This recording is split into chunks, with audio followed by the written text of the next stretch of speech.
3일 동안 우리 장례 예배를 갔다 왔죠. 우리 성도님들과 함께 목사님 모시고 다녀왔는데 장모님을 비롯하여서 그 유가족들이 그 어머님을 고인이 되신 어머님을 얼마나 이렇게 사랑하셨는지 좀 알 수가 있겠더라고요.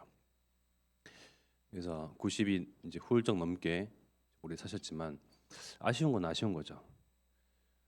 하나님께서 처음에 사람을 만드실 때 하나님의 영을 먼저 두신 것이 아니고요. 하나님의 영을 담을 수 있는 그릇을 먼저 만드셨습니다. 흙으로 빚으셨죠. 그 이후에 그 코에 하나님의 영, 생기를 불어넣으시사 비로소 이제 인간이 된 겁니다. 우리는 이 육신은요 그릇일 뿐입니다. 정말 중요한 것은 영혼이거든요. 그러나 또한 그릇이 중요한 것은요 영혼을 담고 있는 그릇이 제 역할을 할 때, 즉 살아 있을 때 예수님을 구주로 영접하여 하나님의 자녀가 될 수 있고 영생을 얻을 수 있습니다. 그릇이 깨진 이후에는요, 그 이후에는 믿고 싶어도 믿을 수가 없습니다. 영혼은 반드시 천국이냐 지옥이냐 두 갈림길 가운데 한 가지로 가게 되죠. 살아 있을 때 복음 듣고 하나님 자녀가 되고 예수 그리스도를 믿음으로 하나님 자녀가 되어야 됩니다. 저는 새벽기도 새벽 예배를 오기 위해서 운전을 하고 왔습니다. 늘 하던 대로 습관대로 차선을 잘 지키면서 쌩쌩 다니면서 왔죠. 우리 삶과 죽음은요 먼 거리에 있는 것이 아니고요 단 몇 초 사이입니다. 삶과 죽음은요 아주 가까이 있습니다. 제가 실수로 잘못 자칫 핸들을 휙 돌려버리면요 마주오는 차량에 부딪혀서 그 자리에서 즉사할 수도 있습니다. 죽음은요 멀리 있는 것이 아닙니다. 아주 지근거리, 가까운 거리에 항상 있습니다. 왜 죽음을 이야기를 하느냐? 죽음을 맞이할 때, 간접적으로 체험을 할 때, 가까이서 보게 될 때에 내 그릇 안에 있는 영혼이 소중하구나. 내 그릇 또한 소중하구나. 삶이 소중하구나. 내가 지금 호흡하고 있구나. 살아 있구나 함을 조금 느낄 수 있습니다. 그렇다면 삶에 대해서 조금 더 진지하게 되겠죠. 근데 사람인지라 또 그 의미 또한 가치 또한 잊어버려요. 바쁘게 막 살다 보면 내가 살아있는 것이 얼마나 소중한 것인지 가치가 있는 것인지 또 잊혀져요. 하나님께서는 에덴 동산을 만드시고 그 가운데에 선악과를 만드셨습니다. 하나님의 언약은요 생명이거든요.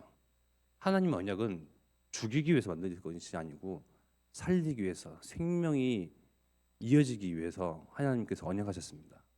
뭐라고 하셨죠? 저 선악과를 먹는 날에는 반드시 죽는다. 그럼 거꾸로 반대로 생각해 보겠습니다. 선악과를 먹지 않냐면 하나님과 교제하며 행복하며 기뻐하며 하나님으로 즐거워하며 하나님과 동행하며 하나님으로 같이 동산에 뛰어놀고 그럴 수 있다는 거잖아요. 반드시 죽는다. 반대는 저것을 피해라. 즉 동산 한 가운데에 있는 그 선악과를 보면서 에덴 동산을 종횡무진하면서 항상 저 가운데 있는 선악과를 바라보죠. 바라볼 수밖에 없죠. 보이죠. 그러면서 내게 있는 이 생명이 하나님께서 은혜를 주시사 계속 유지되고 있구나 함을 알으라고, 즉 감사의 이유를 발견하라고. 우리가 계속 누리다 보면요 감사를 잊을 때가 많습니다. 당연히 호흡하고 당연히 숨이 쉬어지고 당연히 심장이 뛰고 당연한 것이 은혜인 줄 모릅니다. 열심히 일을 하죠. 일을 합니다. 다니기도 합니다. 그러나 이것이 나의 의지로 나의 마음으로 다니고 발걸음을 뛰고 출입하고 앉고 서고 호흡하고 심장이 뛰고 다 내가 하는 줄 압니다. 그러나 이렇게 가까이서 죽음을 또한 마주할 때에 간접적으로 체험하게 될 때에 당연한 것이 아니구나. 우리의 그릇은 너무나 쉽게 깨지기 마련이구나. 영혼이 정말 떠나면 그만이구나. 방금 전까지 같이 손잡고 그 맞잡은 손이 따뜻하고 뛰는 심장을 느끼고 이야기하고 웃고 했던 그 사람이 어느 순간 그릇에서 영혼이 떠나서 하나님께로 또는 사단을 가두기 위한 저 지옥으로 그 갈림길에 서게 되는데요. 우리는 늘 항상 또 범사에 모든 것 가운데에 하나님께서 내게 생명 주심을 발견하고 기억하고 상기해야 됩니다. 그것을 다윗이 잘했습니다. 옛날 일을 기억하며 사람 참 희한하죠. 제가 권사님에게 장모님에게 또 가까운 사람에게 가족에게 받았던 상처와 받았던 그러한 아픔들은요 혼자 다 기억하고 있어요. 언제쯤 저분이 무슨 이야기를 해서 내 마음을 상하게 했는데 저분은 그것을 알지도 못하고 내게 상처만 주네. 언제 상처를 받았는지 언제 아팠는지 다 기억하고 있어요. 그런데 희한한 거는 감사함을 입은 것에 대해서는 금방 까먹어요. 다윗이 잘했던 건요 다 낱낱이 기록했습니다. 그렇지 않습니까? 목동 때부터 찬양 시를 쓰고 고음에서부터 사자에서부터 늑대에서부터 이리에서부터 양을 지키시고 양을 지킬 수 있는 힘을 주시고 골리앗을 만났는데 골리앗을 이길 수 있는 힘을 주시고 늘 다윗은 하나님께 향해 있으니요 감사의 내용과 이유들을 하나씩 다 기록했던 거예요.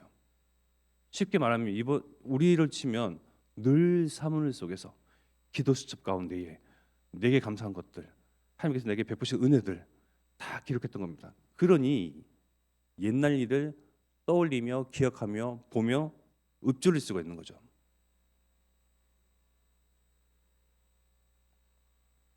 우리가 하나님께 받은 은혜와 사랑과 축복은 무엇입니까? 운명에서 빠져나왔습니다. 사주팔자에서 자유함을 얻었습니다. 도무지 빠져나올 수 없는 그 사단의 소나기에서 그 속에서 강한 손을 펼치시사 그 사단을 이기시고 우리를 거기서 빠져나오게 하셨습니다.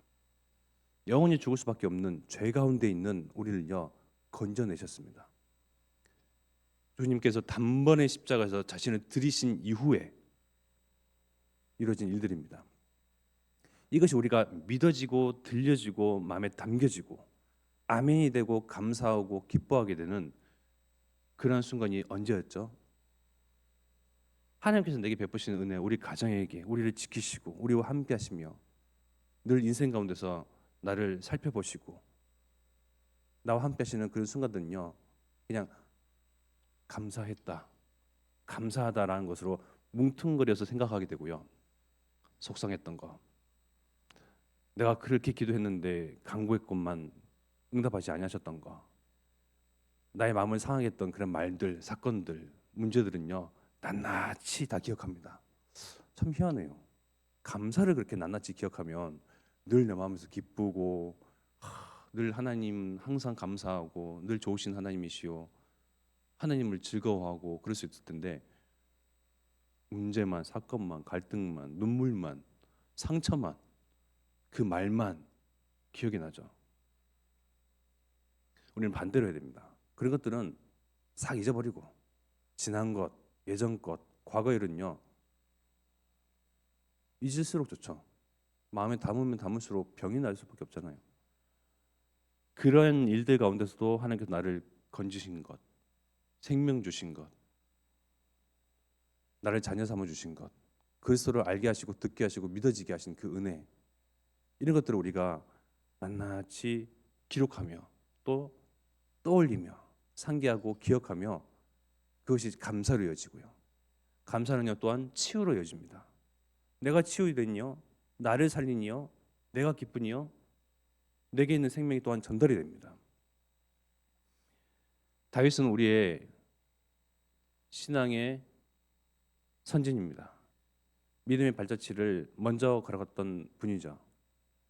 다시 만났던 문제와 정말 참담한 그 순간, 정말 가혹할이 많지, 정말 하나님이 마치 없는 것처럼 느껴졌던 그런 모든 일들 가운데서도 하나님을 원망했거나 하나님에 대한 불순종과 불신앙을 했던 것이 아니고요. 늘 감사로 정말 참담한 심정을 고백하지만 하나님께서 또한 그 가운데서도 건져내실 줄이라 믿고 소망하고 진짜 하나님을 믿으니까요. 그 인생의 종말이 어땠습니까? 부와 귀를 누리는 인생으로 정말 하나님께서 인정해 버리신 인생으로 하나님께서 축복해 주셨잖아요. 우리 또한 다윗과 비교할 수 없는 그런 문제에 있을 수도 있어요. 또는 다윗보다 더한 아픔을 느낄 수 있습니다.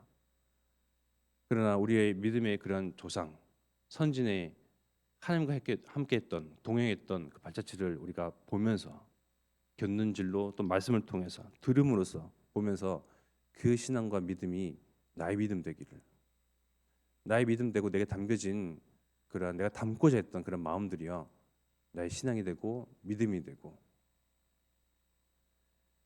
그래서 또한 나의 그런 모습들을 누가 봅니까? 우리 후대들이 봅니다.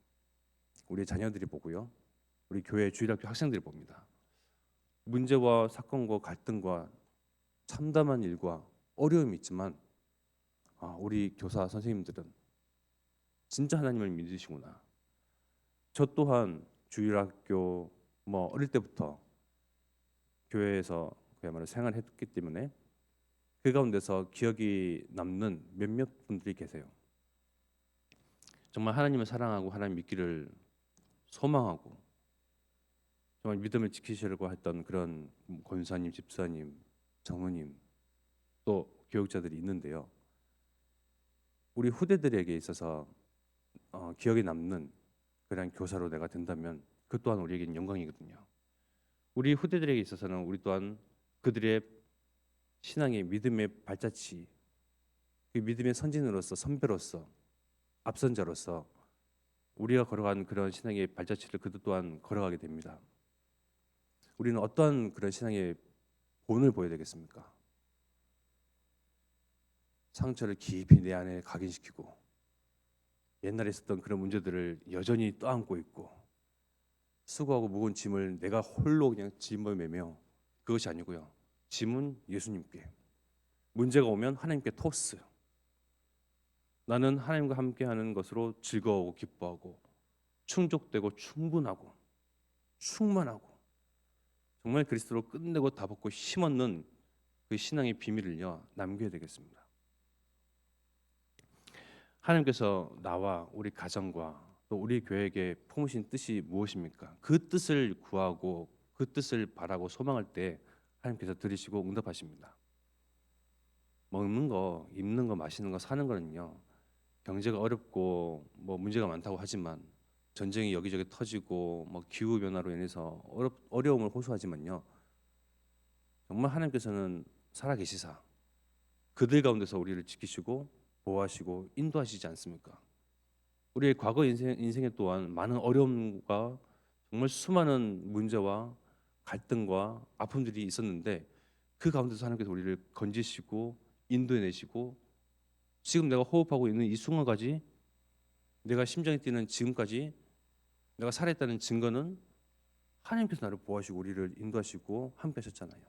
마찬가지로 지금 어려움과 문제와 사건 가운데서도 우리가 실망하고 실족하지 않았거든요. 과거에도 은혜를 베푸셨던 것처럼 지금 또한 문제 앞에서 또한 하나님께서 은혜를 베푸실 것이며 늘 이 은혜가 내게서 떠나지 아니할 그 일에 우리는 기뻐해야 되겠습니다. 감사가 먼저 나와야 되겠습니다. 그래서 하나님의 뜻은 분명합니다. 헌남과 세계와 후대복음입니다. 우리는 이 하나님의 뜻에 준행하는 자이고 이행하는 자이며 실행하는 자이고 하나님을 기쁘시게 하는 자들입니다. 어느 대통령이, 어느 장관이, 어느 CEO가, 어느 훌륭한 인물들이 하나님의 뜻을 들어드리겠습니까? 이루겠습니까? 성취하겠습니까? 그들은 그들의 욕심을 채우기 바빠요. 그러나 우리는 우리의 육신의 욕심은 내려두고 하나님께 마음이 가 있잖아요. 오직 하나님의 뜻을 구하는 자들입니다. 그러한 자들을 하나님께서는 정말 기뻐하지 아니할 수가 없습니다.